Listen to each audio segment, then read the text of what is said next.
안녕하세요. 한나TV 한나쌤입니다. 오늘은 이제 고대의 문화, 삼국의 문화와 남북국 시대의 문화에 대해서 공부를 할 건데, 이 문화 파트는 제가 이게 미리 다 필기를 해놨지만 요것이 중요한 것이 아니라 실제적으로 여러분들이 탑이 어떻게 생겼는지, 불상이 어떻게 생겼는지 그림 자료와 함께 공부하신다는 게 매우 중요합니다. 자, 일단 먼저 삼국의 문화. 삼국의 문화 하면은 삼국의 문화가 가장 많이 꼽히었던 부분은 바로 불교죠. 불교를 수용하면서 탑을 만들고 불상을 만들고 절을 만들면서 거기에 수많은 문화재들이 쏟아져 나오는데, 일단 고구려는 언제 불교를 수용하게 됐느냐? 4세기 소수림왕 때. 어디로부터? 중국의 전진으로부터, 전진의 순도로부터 받아들였다. 좀 구체적으로 공부하신다면 전진의 순도까지 외워주시면 좋겠죠? 전진의 순도. 이렇게 외워주세요. 전도당했다. 불교를 전도했다. 전도. 전진의 순도. 이렇게 기억이 나시도록 외워주시면 좋을 것 같고요. 백제는 4세기 침류왕 때 불교를 수용을 하는데, 얘네들은 동진입니다. 전진, 동진 위치가요, 고구려의 전진이 가까웠고 동진은 좀 아래쪽에 그 백제에 가까웠었어요. 그래서 동진의 마라난타. 이 사람 이름이 특이하죠? 동진의 마라난타. 동진의 마라난타한테 동진의 마라난타. 여기서는 내가 말을 지어낼 게 없어요. 그냥 앞글자만 따서 외우도록. 동진의 마라난타. 그 다음에 신라 같은 경우는 제일 늦게, 워낙 신라는 토착 세력, 그 토착 세력의 토착 종교가 강했기 때문에 뒤늦게 들어옵니다. 그래서 5세기 눌지왕 때 들어오게 되는데, 고구려로부터 들어와요. 그것도 중국에서 직접 오는 게 아니라 고구려의 무코자에 의해서. 그래서 고자로 외워주시면 좋을 것 같네요. 절대 잊어먹지 않겠어요. 무코자, 고자. 자, 이렇게 외워주시고, 그리고 이제 신라 같은 경우에는 고구려 눌지왕 때 고구려 무코자한테 받아들인 뒤, 그렇다고 해서 바로 공인된 게 아니라 그래도 믿지 않고 있다가 결국 6세기에 버풍왕이 공인을 하는데, 아시죠? 유명한 사건. 이차돈이 내 목을 베었을 때 흰피가 뿜어나오고 막 꽃비가 내리면은 불교를 믿겠냐? 이래서 목을 베었던 바로 이차돈의 순교와 관련되어 있죠. 이차돈의 순교. 이차돈 순교로 인해서 유명한 사건으로 버풍왕 때 공인하게 되었다. 그래서 불교가 몇 세기에 들어왔고 누구로부터 들어왔는지는 요건 암기해 주셔야 돼. 너무너무 중요합니다. 그래서 예를 들어 이제 지금 이번에 중급 따고 나중에 고급까지 따실 생각하시면요, 제 괄호 안에 있는 전진의 순도, 동진의 마라난타, 고구려 무코자까지 꼭 암기해 주셔야 돼요. 그리고 이제 이 불교로 인해서 그런 여러 가지 문화재가 있겠죠. 고구려는 사실 근데 남아있는 탑이, 우리가 유명한 탑이 없습니다. 우리가 지금 고구려사를 공부할 수가 없는 게 북한이나 저 중국 쪽에 있죠. 그래서 그나마 남아있는 불교 문화재 중에서 가장 유명한 건 영가 7년명 금동 열애입상입니다. 영가 7년명 금동 열애입상은 그렇게 크지 않아요. 하지만 매우 디테일하고 정말 잘 만들어진 입상입니다. 크기가 한 요 정도? 그렇게 크지 않은데요. 이 뒤에 광배 그렇게 막 이런 무늬들도 멋있고요. 이 영가 7년명 금동열애 입상의 얼굴이 좀 다소 좀 길어요. 그래서 약간 서역의 영향을 받았다고 합니다. 이렇게 금색으로 그래도 되게 정교하게 만들어진 입상이라는 거. 요게 바로 영가 7년명 금동열애 입상. 영가 7년명 금동으로 만들었고, 열애 입상. 이 사람이 바로 약사 열애고 입상 서 있다. 좀 이 그림과 함께 같이 암기를 해주셔야 돼요. 영가 7년명 금동열애 입상. 절대 여러분 주관식으로 나오지 않잖아요. 그러니까 영가, 금동 뭐 이런 식으로 좀 포인트로 기억해 주시면 좋을 것 같아요. 요 그림 나오면 이거 고구려 거다. 이 정도는 아셔야 돼요. 그 다음에 이제 백제 문화재 하면은 서산마의 삼존불. 백제 미소로 너무 유명하죠. 이거 실제로 가다 보면은 통통해가지고 정말 온화한 미소를 짓고 있습니다. 여기에 가면은 일부러 이게 실제로 해가 뜨고 지는 거에 맞춰서 이 부처님의 가운데 미소가 달라진대요. 그래서 실제로 가보면은 조명을 일부러 왔다 갔다 하게 해. 그림자지게. 솔직히 보고 있다 보면은 좀 미소가 약간 틀려지는 거, 약간 진짜 입이 움직이는 것 같기도 하고 그렇거든요. 서산마의 삼존불 너무 유명하죠. 요거 지도 나오면 통통하고 복스러운 이런 부처님의 얼굴. 그러면 서산마의 삼존불, 이건 백제. 백제 미소 이렇게 좀 기억해 주시면 좋을 것 같아요. 너무나 유명한 서산마의 삼존불이고요. 그 다음에 이제 백제 하면은 탑을 너무 잘 만들었습니다. 익산에 미륵사지 석탑이 있는데 안타깝게도 이렇게 좀 소실이 됐죠. 한쪽이. 이게 다 완성된 탑이면 참 멋있을 텐데. 익산 미륵사지 석탑. 이 미륵사지 석탑을 이제 좀 심플하게 간결하게 만든 것이 바로 정림사지 5층 석탑이죠. 정림사지 5층 석탑은 거의 탑의 완성형이라고 할 수 있습니다. 그 위에 상륜부가 없는데도 불구하고 와, 탑이 자꾸 가서 보면은 뭔가 균형미와 안정성이 완벽하다고 볼 수 있어요. 정림사지 5층 석탑은 나중에 보실 일이 있으면 반드시 부여에 있는데 정면으로 보고 측면으로 보고 앉아서 이렇게 밑에서 한번 바라보세요. 하늘과 함께. 와, 이런 그 탑의 딱 비율이 정말 예술입니다. 제가 정말 개인적으로 좋아하는 탑 중에 하나인데 정림사지 5층 석탑은 백제가 진짜 탑을 잘 만드는구나 하고 깨닫게 돼요. 그래서 이 미륵사지 석탑을 이거를 본따서 좀 심플하게 만든 게 정림사지 5층 석탑이라는 거. 요 세 개의 문화재가 나오면 백제구나 이렇게 아시면 됩니다. 통통한 부처 얼굴, 서산마의 삼존불, 미륵사지 석탑, 정림사지 5층 석탑 모두 백제의 문화재입니다. 그래서 이 그림이 여러분 교재에도 다 있습니다. 교재에 지금 현재 72페이지거든요. 72페이지에도 있고 요런 거는 여러분들이 인터넷에 좀 검색해 보셔가지고 여러 사진을 좀 보는 것도 좋을 것 같아요. 어차피 내가 우리나라 문화재 공부를 한다. 여기에 나중에 내가 여행을 갈 수도 있고 누군가한테 설명을 해줄 수도 있고 공부한다는 마음으로 한번 인터넷에 검색하셔서 수많은 사진들을 좀 보고 접해서 눈에 익히는 것도 좋은 방법이라고 생각합니다. 그래서 미륵사지 석탑, 정림사지 5층 석탑, 백제 문화재. 자, 그 다음에 이제 신라. 신라는 사실 고구려나 백제, 특히 백제한테는 많이 밀려요. 그래서 신라는 통일신라 전까지는 잘 못 만들었어요. 탑을 잘 만들고 그런 거 별로 없었습니다. 규모가 좀 컸다는 게 있지. 자, 경주 베리석불도 그닥 그냥 막 그냥 소박한 미소 이 정도예요. 이렇게 좀 되게 잘 만들었다라는 느낌은 별로 없어요. 경주 베리석불 귀엽다 이런 느낌. 경주 베리석불. 그러고 자, 그 다음에 이제 황룡사 구축목탑 지금 복원 중이죠. 황룡사 구축목탑이 이게 이제 진흥왕 때부터 만들기 시작했는데 엄청난 규모로 그게 이제 대마도에도 뭐 날씨가 좋으면 보였다 이 정도로 구축목탑 규모가 진짜 높았다고 합니다. 지금 복원 중이니까 나중에 복원되면 또 경주의 명물이 되겠죠. 그리고 이제 황룡사 구축목탑은 복원도로 보시면 될 것 같고 시험 문제로 잘 나오진 않을 것 같아요. 복원이 아직 안 됐기 때문에 분황사 모전석탑 보여드리도록 할게요. 분황사 모전석탑은 모전석탑이라는 의미가 벽돌석탑을 의미합니다. 이 모전석탑은요 규모가 되게 커요. 신라는 좀 규모로 좀 승부를 했던 것 같아. 실제로 사람이 들어갈 수도 있습니다. 건물처럼 만든 거예요. 탑을 벽돌로 해가지고. 대단하죠. 위에가 소실돼서 그렇지 원래 3층이 아닙니다. 그래서 위에가 소실됐다는 게 좀 아쉽고 분황사 모전석탑, 벽돌석탑이 있다라는 거. 그래서 이렇게 신라의 문화재 좀 기억해 두시고요. 자, 사실 이거 말고도 또 문화재가 많긴 하지만 심플하게 여기까지만 정리하고 넘어가도록 할게요. 자, 유교. 자, 고구려 때 유교적인 노력은 뭐가 있느냐? 고구려는 중앙에 태학이라는 이렇게 그런 중앙 교육기관을 만들 정도로 유교 교육에 힘썼다라는 거죠. 태학에서는 유교 경전을 공부시키고 그리고 역사 교육 같은 거를 시켰습니다. 지박에는 경당이라는 걸 뒀는데 경당에서는 한학, 그런 한문학, 한학이라던가 그런 각종 기술 교육 같은 거. 그러니까 더 중요한 거를 중앙에서 교육시켰다 이렇게 기억하시면 될 것 같아요. 기술이나 뭐 무술 같은 거 이런 교육을 경당에서 했다.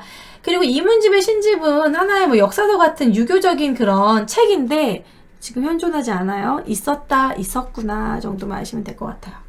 그렇게 막 외우실 필요는 없습니다. 그 다음 백제로 넘어가서 백제는 무슨 학교 같은 건 없었어요. 하지만 오경박사, 역박사, 의박사 제도가 있었는데 이건 지방에 이런 박사들이 가서 직접 교육을 했다. 뭐 그런 제도인데 오경박사 같은 경우에는 뭐 유교경전 가르쳤겠죠.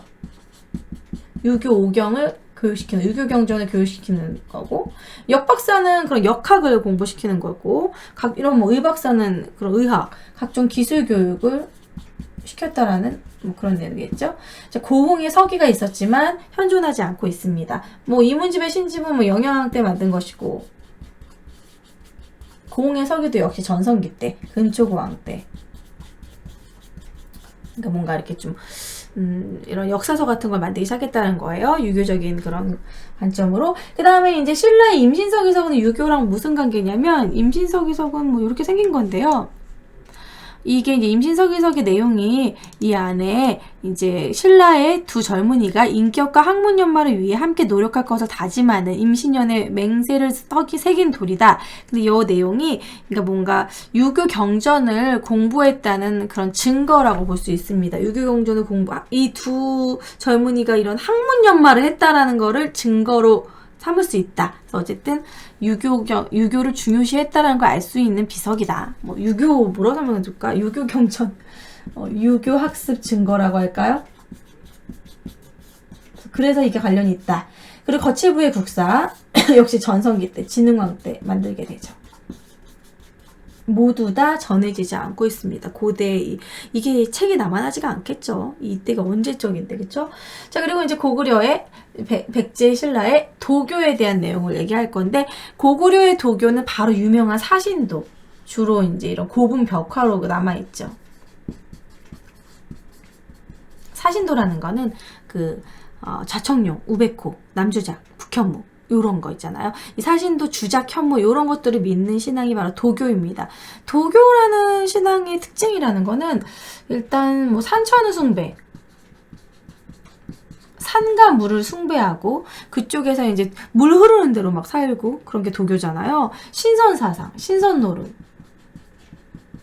지금 인생이 허무하고 나는 신선이 되어야 되는데 뭐 무위자연 뭐 이런 식으로, 그러니까 허무주의에 빠질 수 있기 때문에 좀 귀족들이 좀 도교에 많이 빠지고, 인생 살아서 뭐하냐, 술 취해가지고 신선놀이나 하고 맨날 뱃놀이나 하고 그냥 이렇게 사는 거지 뭐 이런 식의 약간 도교가 약간 신라 말에 사치와 향락으로 빠질 때 도교 사상을 많이 받아들였거든요.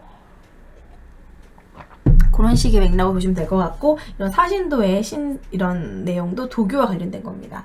산수무늬 벽돌도 말 그대로 산수무늬, 산천숭배, 도교죠. 금동대학로도 그 안에 막 산들이 막 그려 있어요.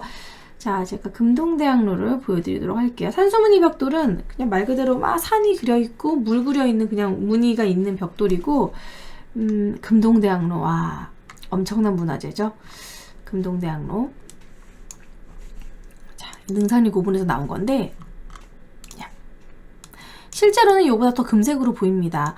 이게 향로인데 이게 엄청난 그 연꽃잎 하나하나 이거를 다 금동으로 이렇게 세공을 했다라는 게 그때 당시에 엄청난 기술이라는 거죠. 그 위에는 심지어 봉황이 있죠. 봉황 나오면 도교죠. 그리고 여기 봉황 밑에는 산봉우리를 표현하고 있어요. 산천을 중요시하고 그 밑에는 연꽃. 그래서 도교와 불교의 이렇게 오묘한 만남이랄까? 이거는 실제로 절에서 향로로 썼던 건데, 이 안에는 또 도교적인 그런 문화, 그런 도교적인 사고, 도교적인 그런 그 봉황이라든지 그런 메시지가 들어가 있다라는 거죠. 실제로 여기 구멍도 들어있고 향로가 이렇게 빠져나올 수 있게, 봉황한테서 쫙 빠져나올 수 있게 되게 만들었다고 합니다. 금동대학로, 이건 대표적인 도교 문화재고요. 사택지적비문은 사택지적은 사람 이름이에요. 그 대자편까지 올라갔던 그런 고위직을 누렸던 사택지적이 자기 비문에다가 약간 좀 인생의 허무함을 좀 표현하고 여기다가 무슨 절을 지었다 뭐 이런 건데, 여기서 노장 사상을 느낄 수 있다고 해서 사택지적 비문도 도교로 보고 있긴 하지만 일각에서는 도교로 보는 건 좀 오바다, 그냥 불교적인 내용이다, 인생이 허무하다고 해가지고 꼭 도교냐라고 얘기하기도 하거든요. 하지만 문제가 나올 수도 있기 때문에 사택지적 비문까지 그냥 백제 도교와 관련이 있다라고 보시면 될 것 같습니다. 좀 말이 많긴 해요, 이 부분은. 자, 그 다음에 넘어가시고, 그 다음에 신라 같은 경우에 이제 화랑도가 이렇게 막 이런 산천을 중시하고 막 이렇게 막 무예를 하면서 이렇게 산을 돌아다니면서 무예를 막 배우는 그런 부분에서 약간 도교적인 부분을 알 수 있다. 이렇게 공부하시면 될 것 같고요. 딱히 없어요, 그거 말고는. 그 다음에 이제 고분으로 넘어갑시다. 고분은 좀 쓸 게 좀 더 있어요. 제가 간단히 적어놨는데, 자, 고구려는 돌무지 무덤은 말 그대로 돌을 이렇게 쌓아놓은 겁니다. 돌무지 무덤에서 구식 돌방 무덤으로 발전을 하는데, 대표적인 고구려의 돌무지 무덤은 제가 좀 보여드리도록 할게요. 잠시만요. 고대 문화에서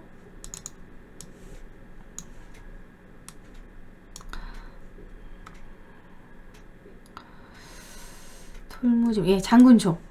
자, 이렇게 생겼어요. 그러니까 처음에는 초창기에는 그냥 돌을 그냥 냅다 쌓았는데 이제 피라미드식으로 돌을 네모나게 해서 쌓았어요. 이게 이제 장군총이죠. 이제 장군총이 대표적으로 돌무지 무덤이라고 할 수 있고, 근데 그런 장군총을 되게 비슷하게 따라한 게 있습니다. 바로 백제 석촌동 돌무지 무덤이죠. 약간 좀 비슷한 느낌이 나죠. 그렇죠? 그래서 여기서 석촌동 돌무지 무덤 이렇게 좀 간단히 써주시고, 이 부분은 저는 여러분들이 교재를 보시고 공부하셔도 되지만 한번 필기하셔가지고 암기하셔도 좋을 것 같아요. 이 부분 너무 중요하고 시험에 잘 나오는 부분이니까 둘이 좀 흡사하다. 이래서 고구려의 영향을 받았다 백제가, 이렇게 얘기하기도 하고요. 자, 그 다음에 이제 구식 돌방 무덤입니다. 구식 돌방 무덤은요, 돌로 이렇게 방을 만들어요. 이렇게. 그리고 입구가 있습니다. 그리고 여기다가 이제 봉토를 쌓고 이렇게 또 위에다가 뭐 더 높게 봉분을 더 많이 쌓는 건데, 여기에 이제 이런 관도 있고 껴묵거리 같은 걸만 해놨겠죠. 근데 여긴 돌방이기 때문에 벽화가 존재해요. 돌로 된 방이기 때문에 벽화가 있어요. 근데 문제는 굴식이야. 그래서 입구가 있어. 껴묵거리를 왔다 갔다 할 수 있는 입구가 있기 때문에 도굴꾼이 입구만 딱 발견하잖아? 그럼 들어가서 껴묵거리 싹 다 도굴해 가는 거야. 그래서 굴식 돌방 무덤은 도굴이 많이 됐어요. 그래서 남아있는 건 거의 다 벽화밖에 없다라는 거. 물론 도굴이 안 된 것도 운 좋게 있지만 거의 다 도굴이 많이 됐다라는 거. 도굴이 많이 된다는 게 아쉽고, 우리는 벽화를 통해서만 그 문화를, 벽화는 뜯어갈 수가 없으니까 애들이 껴묵거리만 도굴해 간 거지. 그런 부분이 좀 아쉽죠. 구식 돌방 무덤은 이런 방식이고, 종류가 참 많아요. 근데 한 가지만 적겠습니다. 무용총. 뭐 무용총, 쌍용총, 각조총 등등등 많은 총총총 많은데, 자, 무용총 벽화 하나 보여드리도록 할게요. 자, 무용총에는 실제로 무용을 하는 그림이 있기 때문에 무용총입니다. 사람들이 이렇게 얼쑤 이렇게 그림을 그리고 있죠. 그래서 무용총이라고도 하고, 무용총에는 수렵도도 유명하죠. 무용총에 그려있는 수렵도, 아, 고구려인들의 상무적인 기품, 말 타고 이렇게 활 쏘고 그랬었구나. 고구려 사람들은 이렇게 막 활동적이었구나. 이런 것들을 이 벽화를 통해서, 대단하죠. 이런 벽화가 있기 때문에 우리가 고구려를 이해할 수 있는데 큰 도움이 되는 중요한 문화재죠. 자, 이렇게 무용총 이런 것들이 이제 구식 돌방 무덤이고, 자, 그 다음에 백제로 넘어오면은 구식 돌방 무덤도 발달하지만 벽돌 무덤도 발달합니다. 구식 돌방 무덤은 이제 대표적으로 유명한 게 이제 송산리 벽화, 송산리 무덤, 송산리 뭐 1호분부터 6호분 되게 많아요. 그 다음에 벽돌 무덤은 너무너무 유명한 무령왕릉이죠. 그래서 오히려 송산리 무덤보다 무령왕릉에서 시험에 잘 나와요. 왜냐면 이 왜 하필 벽돌 무덤을 만들었느냐? 중국 남조와 교류했다라는 거죠. 왜냐면 중국 남조에서 이때 당시 벽돌 무덤이 유행했거든요. 하지만 벽돌 무덤도 벽화가 존재합니다. 벽돌 위에다가 그림을 그려요. 구식돌방 당연히 벽화 있을 것이고, 자, 무령왕릉은 이렇게 생겼어요. 이렇게 벽돌로. 그래서 이렇게 막 아치형 구조라던가 이런 것도 남조의 영향을 받은 거고, 무령왕릉. 근데 무령왕릉은 그나마 좀 껴묵거리가 많이 남아있어서 유명한 벽화죠. 송산리 고분도 역시 벽돌 무덤도 몇 개 있습니다. 송산리 고분 중에서는 구식돌방도 있고 벽돌도 있고, 이 정도 보여드리면 될 것 같고, 자, 그리고 자, 돌무지 덧날 무덤. 돌무지 덧날 무덤은 제가 그리는 것보다 실제로 그런 돌무지 덧날 무덤의 구조를 좀 보여드릴게요. 이렇게 생겼습니다. 돌무지 덧날 무덤은 이제 나무 덧날을 가지고 이렇게 관을 좀 이렇게 너를 하나 짜고 거기다 껴묵거리 상자 나무 너를 넣어요. 나무 덧널이기 때문에 벽화가 없어요. 벽화를 그리지 못해. 나무에다가 그리지는 않습니다. 벽에다, 돌에다만 벽화를 그릴 수 있죠. 이 나무에다가 그림을 그리면요, 페인트 뜯어지듯이 다 뜯어져요. 그래서 그림을 그리지 않았고, 그리고 거기다가 엄청난 돌을 쌓은 다음에 그 위에 봉토를 엄청 많이 쌓았어요. 마치 낮은 산처럼. 입구가 없어. 그래서 도굴이 당하지 않았다는 거. 그래서 이 돌무지 덧날 무덤은 도굴은 당하지 않았지만 벽화가 없다는 게 특징입니다. 우리가 흔히 요거를 벽화라고 오해하시는 학생들이 있는데 절대 벽화가 아니에요. 이 천마도는요 되게 작아요. 천마도는 어디에 그려진 거냐면 말 안장에 그려진 겁니다. 그러니까 말 안장에 밑으로 내려오는 이렇게 흙 같은 거 안 튀게 하려고 이렇게 좀 내리는 그런 말 안장 장신구가 있는데 말 안장 밑에 있는 장신구에다 그린 거예요. 가죽 같은 거에다가. 그래서 이건 벽화가 아니다. 천마도는 벽화가 아니라는 거. 천마도는 천마총에서 나온 거죠. 그래서 돌무지 덧날무덤으로 유명한 건 이제 천마총. 천마총에 천마도와 관련된 문제가 충분히 나올 수 있다. 천마총, 천마도. 그 다음에 이제 구시 돌방무덤으로 발달을 하게 되고 점점점 축소화됩니다. 이것은 축소화되는 거는 나중에 통일신라 때부터 좀 더 축소화되긴 하는데 미리 좀 적어 놓을게요. 축소화되면서 둘레돌을 박아요. 12지 신상이라고 그래가지고 이거는 사실 통일신라 때부터 그렇게 되기 시작했는데 신라 말에서 통일신라 이제 점점점 불교를 강조하면서 화장을 하니까 이렇게 큰 무덤을 할 필요가 없는 거예요. 화장을 하니까. 그래서 점점 규모는 작아지니까 좀 그래도 화려하게 꾸며보자 해서 이제 둘레돌을 박는데 그런 무덤을 한번 보여드려 볼게요. 김유신묘가 이런 식으로 되어 있는데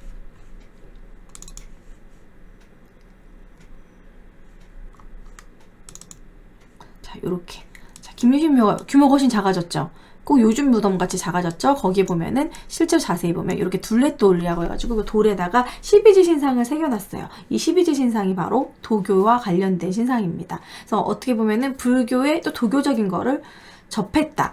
왜냐면 이 도교라는 게 이제 사후세계 신선 뭐 이러면서 이제 죽음 이후에도 뭔가 신선처럼 이렇게 살아라 뭐 이런 식의 약간 뭐 그런 내세 뭐 여러 가지 영향을 뭐 여러 가지 그런 교리가 있기 때문에 도교적인 둘레돌을 받기 시작했다라는 거. 그래서 이제 규모가 축소되고 구식돌방 무덤인데 규모가 좀 더 축소되고 둘레돌을 받고 12지 신상 도교 영향 그리고 통일신라 때부터 이렇게 했다. 이렇게 기억하시면 될 것 같습니다. 요 정도로 삼국문화는 정리하면 될 것 같고요. 그 다음에 삼국의 국제교류 부분도 더 할 거기 때문에 문화재 문제는 요 정도에서 정리되지 않을까 싶습니다. 이거보다 더 어렵게 나오진 않을 것 같아요. 중급에서. 그래서 좀 글씨가 좀 다소 작은데 여러분들 요런 적은 내용에다가 여러분들 그림과 함께 같이 공부하시면 좋을 것 같습니다. 이어서 삼국의 국제교류. 고구려 백제 신라가 일본에 얼마나 많은 영향을 이런 불교의 문화를 일본에 얼마나 많이 전달해 줬는지 뭐 그런 내용도 이어서 진도 나가도록 할게요. 자, 고대 문화 삼국의 국제교류와 서유과의 교류에 대해서 한번 공부해 보도록 하겠습니다. 삼국의 국제교류는 거의 다 일본과의 관계죠. 고구려, 백제, 신라, 심지어 가야까지 일본에 지대한 영향을 끼쳤고 우리가 이때 이런 여러 가지 뭐 불경, 뭐 불상, 불교의 이론 여러 가지 불교 문화를 전해준 결과 우리가 이때 일본의 7세기 일본의 아스카 문화를 만드는데 엄청난 영향을 끼칩니다. 아스카 문화에 영향을 끼쳤다라는 거. 아스카 문화는 기승전 불교예요. 모든 불교 문화가 엄청나게 융성하고 꽃피웠던 아스카 문화. 이것은 백제 아니었으면 힘들었을 겁니다. 고구려 백제 신라 가야 중에서도 특히 백제가 일본에 많이 밀접해서 많은 걸 전달해줬죠.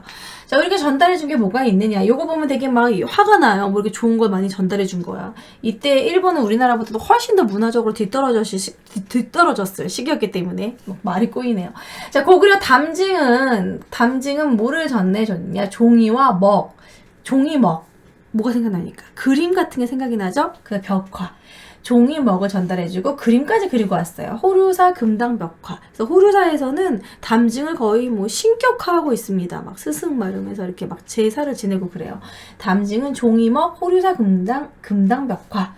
그 다음에 해자는 쇼토쿠 태자의 스승이 가가지고 스승이 될 정도로 불교의 스승이 되기도 했고 해관은 저기 일본에 가가지고 불교를 전달해줬던 사람.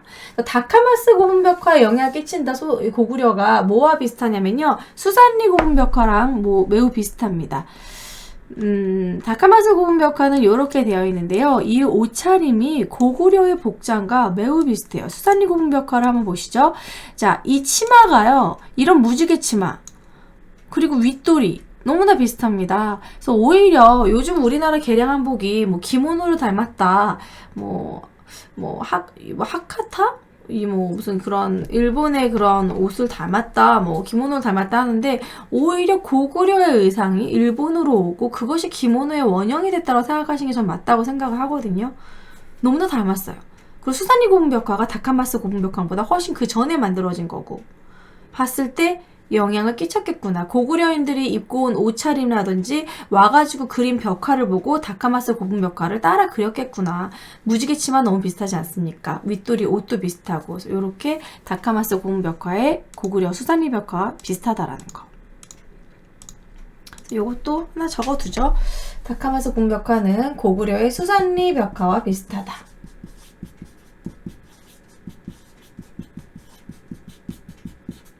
자, 그 다음에 이제 백제, 아직기는 한자. 아직기는 한자를 전달해줬고, 왕이는 천자문, 논어, 유교적인 거를 전달해줬고, 놀이사치계는 불경과 불상, 불교 문화를 많이 전달해줬어요. 백제에 많은 그런 불상, 그런 장인이라던가, 석탑을 만드는 장인들이 많이 넘어갔었기 때문에, 고류사, 목조, 미르보사, 방가사유상이 백제의 영향을 받았을 것이다라고 보고 있는데, 쌍둥이 방가사유상으로 유명하죠.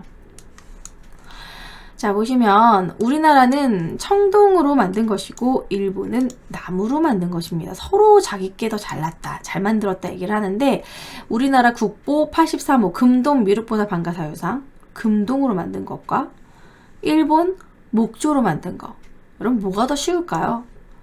목조가 쉬울까요? 금동이 쉬울까요? 목조는 그냥 깎으면 되는데 금동은 주물 틀을 만들어서 거기다 부어가지고 만들어야 되는 매우 섬세한 작업입니다. 밀랍 작업을 해야 되는. 그래서 금동 작업이 훨씬 더 어려웠겠죠. 그래서 우리나라가 이때 당시 훨씬 더 문화적으로 앞섰고 우리가 이렇게 만든 걸 본땄다라는 거예요. 모방했다라는 걸 생각을 했을 때 훨씬 더 목조로 모방하는 게 훨씬 더 쉬웠겠죠. 그리고 시기적으로도 이게 훨씬 나중에 만들어진 것이고 그래서 이렇게 쌍둥이 방가사유상을 보더라도 우리가 영향을 많이 끼쳤다라는 겁니다. 그 다음에 신라는 딱히 그렇게 많이 전달해 준 건 많지 않아요. 조선술, 배 만드는 법, 축제술은 제방 쌓는 거. 제방이라는 게 연못도 만들고 이렇게 뚝을 만들고 저수지 같은 거 만드는 건데 제빵이 아니에요. 제방 쌓는 거예요. 제방. 그래서 이 제방 쌓는 기술 때문에 한인의 연못이라고 그래가지고 실제 일본에 이렇게 우리나라 사람들이 만든 연못 만드는 기술로 만든 한인의 연못이라는 게 존재한다라는 거. 자, 가야는 토기 제작 기술이 특히 발달을 했었어요. 특히 이형 토기가 많았습니다. 가야는 특이한 모양의 이형 토기라는 건 특이한 모양의 토기를 얘기하는데 얼마나 특이한 모양의 토기를 많이 만들었냐면 가야는 수레바퀴 토기 이런 식으로 정말 특이한 토기를 많이 만들었었어요. 그리고 가야 토기의 특징이 밑에 이런 받침이 있다라는 거. 그랬는데 요것이 이제 스웨기 토기로 발달을 합니다. 여기 밑에 받침이 똑같죠? 어떤가요? 가야 토기에 좀 영향을 받았고 실제 가야 토기에 이런 스웨기 토기 모양이 되게 많아요. 그래서 가야 토기를 본따서 이런 받침을 중요시하는 그 톡이 스웨기 톡의 원형이 되었다. 그래서 가야의 다양한 토기 제작 기술은 일본의 스웨기 토기를 만드는데 영향을 끼쳤다라는 거. 요것도 시험에 은근히 많이 나옵니다. 스웨기 토기. 요 부분은 매우 중요해요. 이 부분은 시험 문제도 많이 나오고 다카마스 고분벽화 그림 문제로 나올 수 있습니다. 고르사 목조 미르보사 방가사유상 요거 2개 그림 나와가지고 비교해서 요것은 뭐와 관련이 있느냐. 이런 삼국이 일본에 얼마나 영향을 끼쳤고 이런 국제교류에 관한 문제 나올 수 있습니다. 자, 그럼 서역과의 교류는요, 아쉬워서 이제 하고 넘어가는 건데, 아라비아 상인과의 그런 교류 부분이에요. 이제 고구려 고분벽화에 보면은 서역인이 나옵니다. 이렇게 좀 씨름하는 사진이, 그림이 있는데, 그게 아마 각저총 씨름구도일 거예요. 거기 보면은 이제 씨름하는데 서역인의 얼굴을 갖고 있어요. 서역인이 왕래를 했구나. 서역인, 아라비아 상인 그쪽 사람, 페르시아나 아라비아 쪽 그런 쪽 사람인데 유리그릇, 향신료 이런 것들이 실제 그 고분의 껴목걸이로 나왔고 경주 황금보검, 와 이거 정말 예술이죠. 요건 누가 만들었을지 아직도 미스테리인데요. 황금보검 사진이 요거는 여러분 검색하셔가지고 자세히 한번 보세요. 인터넷에. 이 황금보검은 예술입니다. 아, 이게 좀 사진이 조금 너무 큰데, 이렇게 보면은 이게 실제 황금으로 만들어진 것이고, 여기에 빨간색 가운데 이렇게 구슬같이 있잖아요. 요게 뭐냐면 가넷이라는, 그때 당시에는 이제 그거를 석류석이라고 불렀는데 가넷입니다. 1월 탄생석으로 유명한데요. 가넷은 지금도 꽤 비싼 보석이고, 이 가넷이 우리나라에 안 나와요. 이 석류석이 도대체 어디서 나왔는지 알아봤더니 이 가넷은 동유럽산이래요. 동유럽산 가넷이 어떻게 신라까지 왔을지, 뭐 그런 유통 경로도 되게 참 미스테리하고, 이 가운데 하나하나 세공부터 해가지고 이 가운데 빨간색으로 된 건 다 오로지 다 가넷이에요. 엄청나게 많은 석류석이 들어가 있어요. 그리고 금을 동글동글하게 뭉쳐가지고 그걸로 막 이렇게 깨알같이 장식을 했고, 정말 화려합니다. 이게 신라 때 있었다라는 게 대단하죠.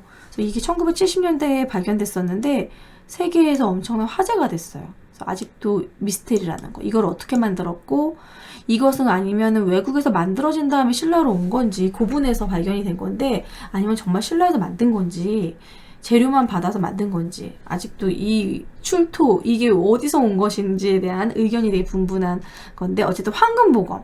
어쨌든 서양에서, 서역 쪽에서 온 건 확실하다. 그래서 이 보석이 왔든지, 이런 디자인 자체가 우리나라 스타일은 아니잖아요. 그래서 서역의 영향을 받았다라고 할 수 있습니다. 황금보검.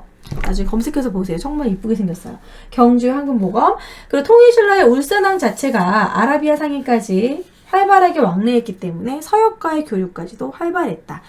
뭐 아라비아, 페르시아 뭐 이런 쪽 서역인들과 교류를 했다라는 부분이죠. 그래서 이제 국제교류 부분은 주로 일본 위주로 정리하시고, 서역과의 교류도 한번 읽어봐 주시면 좋을 것 같아요. 울산왕 중심으로 아라비아 상인까지 내왕했다. 이렇게 알아두시면 좋을 것 같습니다. 네, 이어서 마지막 부분입니다. 여러분 고생하셨어요. 통일신라 발해 문화.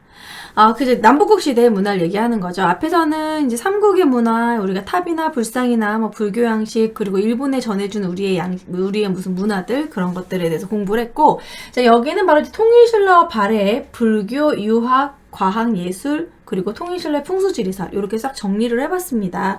교재에는 이게 좀 나열하듯이 다 필기가 되어 있어요. 내용 정리가 되어 있는데, 지금 이 내용은 바로 74페이지 내용입니다. 74페이지 내용도 공부하시고, 한번 제 필기를 하셔도 되고, 스샷해서 한번 정리하셔도 좋을 것 같아요. 자, 통일신라의 불교에 대해서 보면, 여긴 좀 복잡합니다. 그리고 너무 중요해요. 얘네 3명 시험에 너무 잘 나와. 자, 특히 교종, 원효. 원효 대사 너무 유명하잖아. 해골물. 원효의 일심사상. 모든 것은 마음에 있다. 그래서 뭐 해골물과 관련해가지고 해골물인지 모르고 먹었더니 너무 맛있고 존맛 이랬는데, 나중에 해골물인 거 알고 막 꿈자리도 뒤숭숭해지고 마음이 바뀌었다.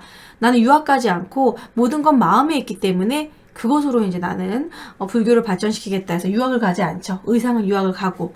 그래서 일심사상으로 신문 화쟁론, 화쟁사상이라고 해가지고 이렇게 뭔가 교종과 선종, 이런 종교의 다름을 뭔가 하나로 만들려고 했었어요. 이렇게 좀 불교를 통합하려고 하는 운동을 했었고, 아미타 신앙은 바로 나미아미타불이라고 외우는 겁니다. 나무아미타불. 그러니까 나무아미타불만 외우면 극락에 갈 수 있다라고 하는 거예요. 그래서 불교의 대중화에 힘썼다라고 할 수 있죠. 원효는 아미타 신앙. 우리가 맨날 불교 잘 몰라도 나무 아미타불 이건 알잖아요. 이게 바로 극락에 가게 해주세요라는 그런 연불이라는 거죠. 연불 외우는 거를 알려줬다. 불교 대중화에 힘썼다라는 거. 의상은 조금 고급적인 귀족적인 종교를 이제 발전시키는데 화엄사상입니다. 그래서 의상의 책 이름이 너무 어렵죠. 화엄 일성 법계도 화엄자 들어가면 무조건 의상이에요. 그래서 화엄사의 대표적인 절이 바로 부석사입니다. 부석사, 무량수전 이런 거 들어보셨죠? 자, 그리고 이제 관음신앙. 관음신앙은 관세음보살이에요. 우리가 나무아미타불 관세음보살은 아미타신앙과 관음신앙을 합친 거예요. 복을 2개 다 받겠다. 나무아미타불은 극락에 가게 해주소서이고, 관세음보살은 지금 잘 살게 해주세요. 관세음보살은 지금의 소원을 들어주는 사람이거든요. 그러니까 지금도 잘 살고 내세도 잘 살고 후세도 잘 살게 해달라는 그런 욕심을 담은 연불인 거죠. 그래서 나무아미타불은 아미타신앙, 관세음보살은 관음신앙과 관련된 겁니다. 자, 그리고 이제 선종은, 해초. 해초 같은 경우에는 엄청난 기행문을 써요. 왕호 천축국전. 해초는 인도뿐만이 아니라, 뭐, 페르시아, 뭐, 그런 지역을, 그런 거의 아라비아 쪽 지역을 다 돌아본 뒤, 동남아시아 뿐만 아니라 그쪽을 다 돌아본 뒤 기행문을 쓴 거예요. 그때 당시에 그 지역에 대해서 알 수 있는, 중앙아시아를 알 수 있는 기록문은 해초의 왕호 천축국전 하나뿐이라고 합니다. 왕호 천축국전을, 아니, 제가 딱히 안 보여도 될 것 같아요. 이렇게 써있는 건데, 아무튼 대단한 문화재라는 거. 그 다음에 선종으로 넘어가서, 선종은 신라 말에 유행을 하게 되는데, 선종은 교종과는 달라요. 교종은 좀 교리를 연구하는 그런 불교라면, 선종은 참선, 나 스스로의 깨달음. 내가 깨달음을 얻으면, 나 또한 부처가 될 수 있다라는 이론입니다. 그러면, 그 전에 삼국시대에는 왕죽불, 왕이 즉 부처다. 그런 이론이었는데, 선종의 이론은 누구든지 깨달음을 얻으면 부처가 될 수 있다. 이것은 이퀄 누구든지 왕이 될 수 있다라는 그런 이론도 받쳐지죠. 그래서 호족들이 좋아했어요. 지방 호족들이 선종을 후원을 하는 거야. 그래서 깨달음과 참선을 중시하고 심지어 선종은 깨달으면 부처다. 이래서 원래 부처님의 사리를 모신 곳이 석탑인데 본인의 그 스승, 승려인데 깨달음을 얻었어. 그럼 본인의 스승도 부처로 믿고 승탑을 만드는 거예요. 그래서 승탑, 다른 말로 부도, 승탑 이런 부도를 만든 건 바로 선종이 유행하면서 승탑을 만들게 되는 겁니다. 깨달음, 참선, 참선이니까 선과 이렇게 연결해서 공부하시면 되겠고 교종, 교리 중심 이렇게 공부하시면 될 것 같아요. 자, 발해 같은 경우에는 이렇게 복잡하진 않아요. 우리가 발해는 고구려의 불교를 계승을 해서 왕실과 귀족 중심이었고 어느 정도 그래도 불교가 융성을 했다. 상경 절터에 가보면요. 많은 문화재들이 남아있는데 불상이라던가 뭐 그러면 연등, 뭐 연화무늬 와당, 뭐 수막새 같은 게 와당인데 등등등 되게 많은 화려한 불교가 많이 융성했다는 걸 알 수 있는 그런 절터가 남아있다라는 겁니다. 하지만 뭐 문화재가 별로 없기 때문에 문제가 나올 부분이 없겠죠. 그래서 여기만 집중해서 공부하시면 돼요. 자, 그 다음에 이제 유학 부분입니다. 자, 유학은, 통일신라 같은 경우 국학을 설립하기도 했어요. 국학 누가 설립했습니까? 신문왕이 설립했죠.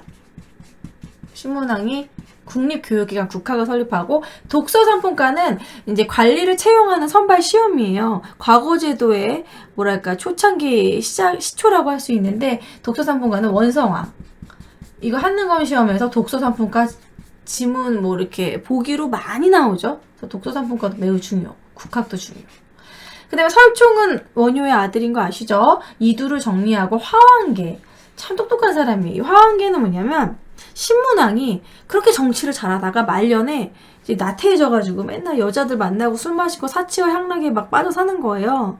설총한테 좀 재밌는 얘기 없냐? 막 이렇게 물어봤더니 설총이 그러면 화왕계라는 이야기를 해줄게요. 이러면서 뭐 꽃들에 대해서 꽃을 의인화해가지고 꽃의 왕이 있었는데 뭐 장미도 이쁘고 누구도 이쁘고 그랬지만 결국은 충직한 할미꽃한테 반했다 뭐 이런 식으로 해가지고 결국 예쁘고 그런 여자들 뭐 사치 이런 거 중요하지 않다 뭐 이런 식으로 왕을 좀 어떻게 좀 돌려가기 좋은 말로 이렇게 좀 왕에게 충언을 했다 뭐 이렇게 생각하시면 돼요. 그럼 화왕계로 유명하고요.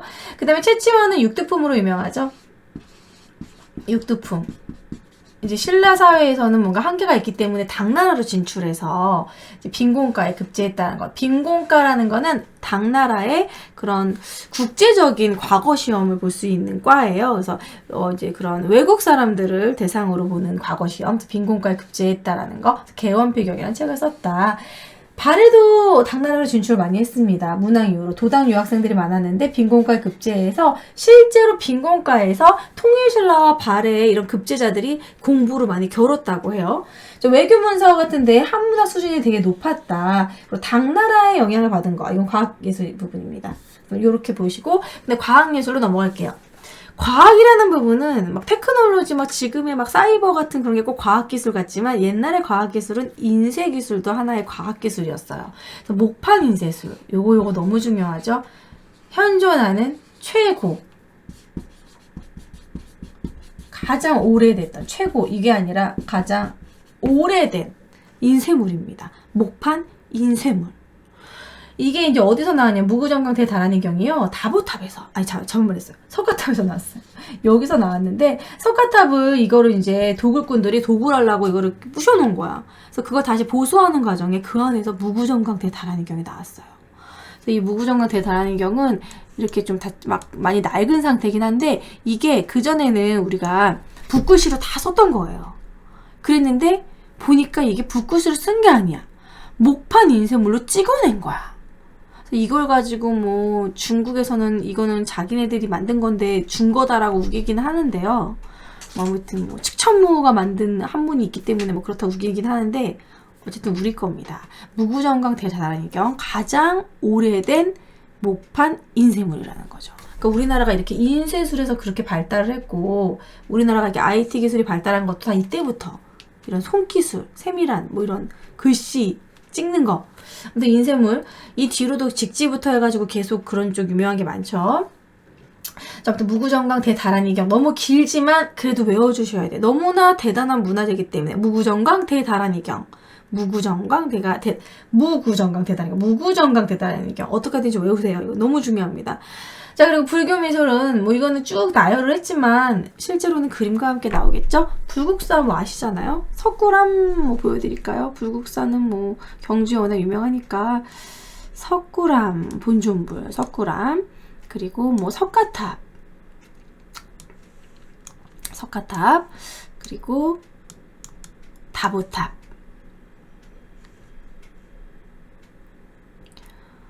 다보탑이 안 보이네. 다보탑은 여러분 원래 10원짜리 뒤에 있는 게 다보탑이거든요. 다보탑이 제가 분명히 빼놨는데 왜 다보탑이 왜 여기가 있지? 다보탑 찾았어요. 10원짜리 있었던 다보탑. 다보탑은 좀 화려하죠? 그리고 자, 그리고 가문사지 3층 석탑. 가문사지 3층 석탑은 이게 쌍탑 현상으로 쌍탑 양식으로 되어 있거든요. 지금 여기엔 그림이 없는데 만약에 그림 문제가 나왔을 때 가문사지 3층 석탑은 끝에 되게 뾰족하고 똑같은 쌍둥이 석탑이 딱 쌍탑으로 되어 있어요. 이제 신문왕을 기리기 위해서 신문왕이 자기 아버지 그 문무왕을 기리기 위해서 이제 만든 건데 아무튼 요런 게 이제 통일신라의 그런 불교 양식이라는 거. 그래서 이거를 그림 자료로 공부를 하셔야 될 것 같아요. 자, 그리고 자, 선종은 아까도 말했지만 신라 후기, 통일신라 후기에 유행했다라는 거죠. 그래서 이제 선종은 깨달음을 얻으면 부처다. 그래서 승탑과 탑비를 제작하기 시작합니다. 이제 승려가 죽어도 승탑을 만들기 시작했다라는 거죠. 이런 식으로 자, 승탑 이제 쌍봉사, 칠감선사탑 이런 게 승탑입니다. 기본 석탑하고 많이 다르죠. 실상사, 증각대사, 응용 탑비인데요. 탑비는 이렇게 그런 거북이 밑에 이제 위에다 귀부와 이수라고 그래가지고 여기다 탑비. 그냥 그 사람의 그런 죽었을 때 탑비를 세웠다라는 거예요. 우리 어떤 승려가 여기서 죽었다 뭐 이런 식으로 해가지고 승려의 그런 죽은 곳에다가 탑비나 이렇게 승탑을 만드는 이런 게 선종의 유행과 관련이 있다라는 거죠. 그래서 선종 사진 그런 것 좀 봐주시고 자, 그 다음에 이제 풍수지리설까지 설명할게요. 신라 말에 도성국사가 보급이 됐는데 도성국사는 태조 왕건을 왕으로 지목한 사람으로 유명하죠. 그러니까 이게 뭐냐, 풍수지리설이라는 거는 이 기륭화복이 이 풍수와 관련이 있다. 뭐 배산임수 지형이어가지고 예를 들어 산이 이렇게 있고 여기 집이 있고 이렇게 강이 이렇게 있는 이런 지형은 완전 길지다. 여기다가 집을 지면 뭐든지 잘 되고 사람이 행복하고 잠자리도 편하고 뭐 이런 거. 수맥이 흐르면은 잠자리가 불편하고 이것도 풍수지리설이에요. 이 풍수지리설은 지금도 영향을 끼칩니다. 좀 돈 많은 사람들은 묘지 쓸 때 풍수지리설을 실제로 영향을 받고서 쓰고요. 조선시대에도 뭐 산속 문제 이런 거 영향을 끼쳤는데 이미 통일신라 말부터 이게 생겼다라는 거. 풍수가 기륭화복에 영향을 끼친다. 그래가지고 이제 중앙중심의 그런 중앙을 되게 중요시하고 수도를 중요시하던 그런 국토관에서 지방으로 어디가 길지다. 지방이 어디가 길지고 여기서 이제 엄청난 호인이 나타날 거다. 왕이 나타날 거다. 이런 식으로 하면서 뭔가 지방 세력들이 좋아했겠죠. 역시나 호족이 풍수지리설을 후원을 하고 풍수지리설 그리고 선종 그리고 이런 호족과 또 이런 신라 사회에 불만이 있었던 육두품들이 만나서 나중에 후삼국, 후백제, 후고구려를 만들게 되고 고려를 만들게 된 겁니다. 자, 그리고 이제 발해에서 안 한 부분이 여기서부터죠. 발해의 과학예술. 당나라의 영향을 받은 거는 이제 상경의 주작대로, 쫙 뻗어있는 주작대로가 당나라의 영향을 받은 거고요. 장안성을 모방해가지고 실제로 이런 상경 그 용천부라는 그 있는 그 수도를 장안성을 본따가지고 만들었다라는 거. 그리고 고구려 영향은 요건 너무 중요하죠. 온돌양식. 말갈족은 온돌양식이 없었겠죠. 유목민족이니까. 그런 온돌양식이라던가 연꽃무늬 기와도 고구려 양식이고 그리고 무덤양식, 돌무지 이런 굴식 돌방무덤, 굴식 돌방무덤의 모주림 천장 저거는 설명했는데 이렇게 네모 이런 식으로 이제 모주림 천장 이런 것들이 고구려 양식인데 발에도 나온다는 거. 돌사자상이라던가 발해석 등 이불병자상 등이 모두 고구려 영향을 받았다라는 거 몇 개 보여드릴게요. 돌사자상은 예 정인궁주묘에 있는 돌사자상 이불병자상. 이불병자상 외우기 쉬운 게요. 저는 이렇게 외웠었거든요. 두 불상이 이불을 덮고 있다. 이런 식으로 꼭 두 명이 쌍둥이처럼 붙어있고 같은 이불 덮고 있는 것처럼 보이잖아요. 그래서 이불병자상으로 외웠었는데 요거 쌍둥이처럼 딱 붙어있는 이 두 이불병자상이 나오면 발의 이야기라는 거. 돌사자상 나오면 발의 이야기라는 거.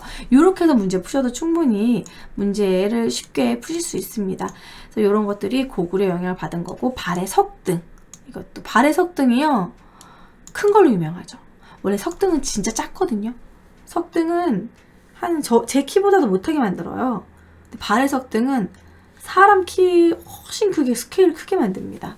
이게 이제 어쨌든 고구려의 영향을 받았다라는 거.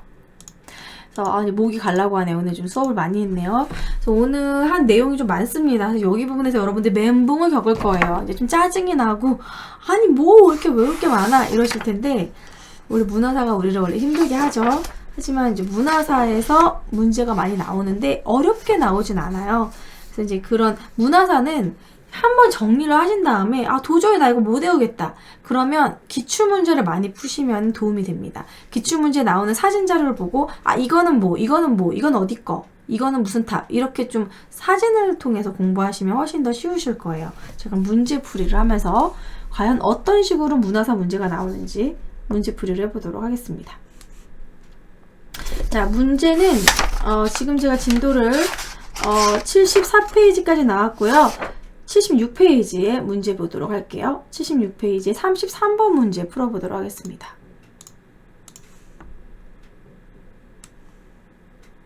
이게 지금 그림이 너무 작아가지고 잘 안 보일 텐데요. 키워서 볼게요. 가에 들어갈 문화유산으로 옳은 것은 글씨가 흐리니까 잘 읽어드릴게요. 이 유물은 부여 능산리 고분군 근처 절터에서 출토돼서 능산리 동그라미 해주시고 능산리에서 나온 거면은 금동대학로죠. 그 옆에 여자가 또 힌트를 주고 있습니다. 도교와 불교 사상이 함께 반영된 백제의 뛰어난 문화유산이에요. 불교, 도교 동그라미하고 도교하면 뭐라고 그랬죠? 금동대학로라고 그랬죠. 여기서 금동대학로 찾아보면 5번이죠. 1번은 어딘가의 금관인 것 같은데 가야 금관이라고 하네요. 2번은 웬 돼지 같은 건데 무령왕릉에 있는 껴목걸이라고 하고 3번은 분청사기고요. 4번은 가야의 수레바퀴 토기 같네요. 그렇죠? 그래서 정답은 5번입니다. 이게 직관적인 문제가 나오기 때문에 문제가 많이 어렵진 않아요, 여러분. 그 다음에 이번에는 요것도 좀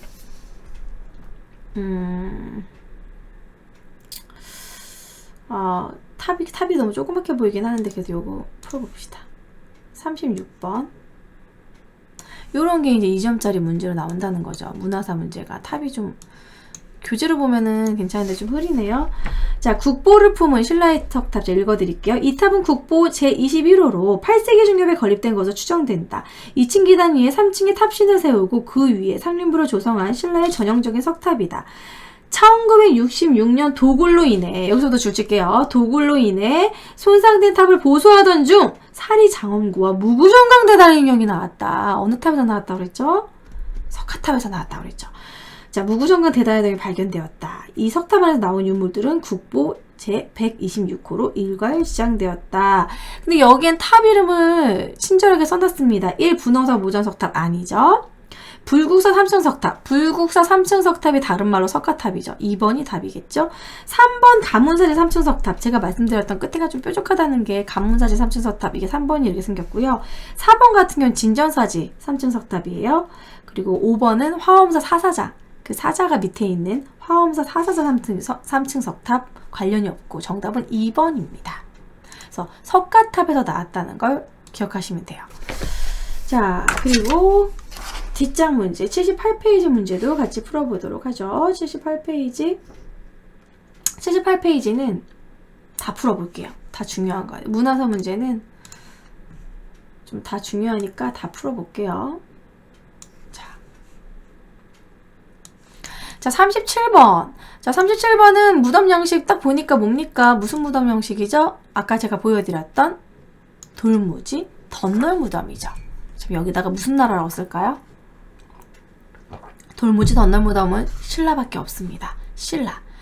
그리고 이거는 덧널 무덤이고 나무로 됐기 때문에 벽화가 없죠. 그렇지만 도굴이 어려워요. 엄청나게 많이 쌓아놨기 때문에. 여기 천마총이 대표적이고 천마도가 있다. 자, 옳은 걸 골라보자. 1번 천장이 모조림 구조로 되어 있다. 이거는 발해나 고구려랑 관련이 있겠죠. 1번 아니고 2번 무늬를 새긴 벽돌로 널방을 쌓았다. 벽돌 아니고 이거는 덧널이죠. 벽돌이 아닙니다. 벽돌로 널방을 쌓았다. 그러면 이건 돌무지 덧널 무덤이에요. 그러니까 돌무지 덧널이 돌방 무덤이에요. 돌방 무덤. 아니면 벽돌로 쌓았다. 벽돌 무덤이겠죠. 2번 아니고 2번은 벽돌 무덤. 3번 내부와 천장에 벽에 그림이 그려있다. 이건 벽화 없습니다. 3번 찍 벽화가 없다. 이건 돌방 무덤에만 있는 거고. 4번 봉토의 둘레돌의 시베지진상. 이거는 이제 통일신라 시기에 화장이 유행했을 때 통일신라 시기에 이제 구식 돌방 무덤이 축소된 거. 5번 도굴이 어려워서 금관 등 껴목걸이가 출토되었다. 5번이 정답이겠죠. 그리고 39번 풀어볼게요. 자, 오늘의 살펴본 인물은 누구일까요? 자, 주인공은 부석사, 낙산사증 사찰을 참고 부석사 동그라미, 그리고 밑에 관음신앙 동그라미, 의상이네요. 그렇죠? 관음신앙, 부석사, 의상대사에 대한 내용인데 의상하면 화엄종이죠. 정답 바로 나오네요. 1번 화엄종. 아니, 이렇게 쉬운 문제가 왕호천 죽국전 해초라고 써주시고 대각국사 의천, 이거는 고려에 나오는 거죠. 정해쌍수, 도노점수, 진울. 정해쌍수, 진울이고 이것도 고려에 나오는 거고 그런 수선사 결사운동 막 이런 고려에 나오는 내용이고요. 5번 화랑도 규범, 세소국의 원강이죠. 그래서 정답은 1번. 이렇게 쉬운 문제인데 3점이나 주다니. 너무 어렵지 않습니다, 여러분. 문화 문제. 자, 그 다음에 밑에 것도 풀어볼게요. 원효 아니면 의상에서 나옵니다, 문제는. 이번에는 이제 원효대사가 나오는 문제네요. 자, 그림만 봐도 뭔가 원효대사 같은 느낌이 들죠? 자, 그러고 여기 보시면, 오늘의 주인공은 신라불교 대중화 동그라미하고 아미타신앙, 이렇게 아미타신앙 나오죠. 원효네요, 원효? 신문화쟁론. 1번이 정답이겠죠? 화엄일순 법계도 화엄 나오잖아요? 그러면 의상이죠. 천태종을 개창하였다? 이것도 의천과 관련된 내용이죠. 수선사 결사 진울, 유보리일치설은 해심이라는 사람이 주장한 겁니다. 정답은 1번. 자, 40번 문제. 자, 지혜니가 해초네요. 정답은 왕호천 죽국전이겠네. 그쵸? 프랑스에 있습니다. 안타깝게도. 자, 해초가 인도와 중앙아시아 지역을 순례한 후 이 지역의 종교, 풍속 문화들을 기록한 엄청난 중요한 기록물입니다. 자, 왕호천 죽국전이 답이겠죠? 나머지는 막 써놨는데 뭐 삼강행실도 말도 안 되고 이건 조선시대 거고 직지도 아니고 그리고 화성 성형의궤도 아니고 무구정강 대단의교도 아니죠? 정답은 2번. 나머지 풀이할 필요가 없겠네요. 자, 이런 식으로 문화 문제는 다행히도 좀 쉽게 나오니까요. 여러분들 이 부분 너무 포기할래 이렇게 생각하지 마시고 제가 정리한 거 한 번 더 읽어보시고 내가 나중에 고급 볼 때 도움이 된다는 생각으로 한 번 더 열심히 좀 암기해 주시고 그림 자료와 함께 공부하시면 좋을 것 같고요. 제가 좀 안 보여드린 사진 자료 중에 이제 과학기술에 성덕대왕 신종의 문제가 나올 수도 있어요. 성덕대왕 신종은 다른 말로 에밀레종이라고도 하는데 여기에 뭐 인신공양을 했다는 얘기가 있죠. 이게 이제 완성이 안 되니까 어린아이를 여기다가 끓는 쇳물에 넣어가지고 완성했다. 그래서 에밀레라는 소리가 들린다는 식으로 해서 에밀레종이라는 별명이 있는 성덕대왕 신종인데 이것도 통일신라의 엄청난 과학기술의 집합체입니다. 소리가 정말 영롱하고요. 이 음관과 이 밑에 파놓은 음통이 정말 그런 소리의 그런 아름다운, 그리고 맥놀이, 이 맥박 그 주기와 맞게 음파가 이렇게 전달되기 때문에 실제로 들어보면 둥 이렇게 약간 맥놀이처럼 진짜 이렇게 울리는 게 있어요. 성덕대왕 신종 종 한번 봐주시고 요거는 신라의 과학기술 발전과 해서 문제가 나올 수도 있다라는 거 필기는 따로 하지 않았지만 그림자를 좀 봐주시면 좋을 것 같고요. 자, 오늘 한번 힘들게 진도를 나갔습니다. 오늘 69 오늘 나간 부분이 79페이지까지 나갔고요. 다음에는 이제 신라가 어떻게 멸망했는지 후삼국 그리고 고려 진도 나가도록 하겠습니다. 다음 시간에도 나갈 게 꽤 많네요. 자, 여러분 지치지 않고 화이팅! 끝까지 열심히 따라가 주시고요. 오늘 너무 열공하셨습니다. 수고하셨습니다.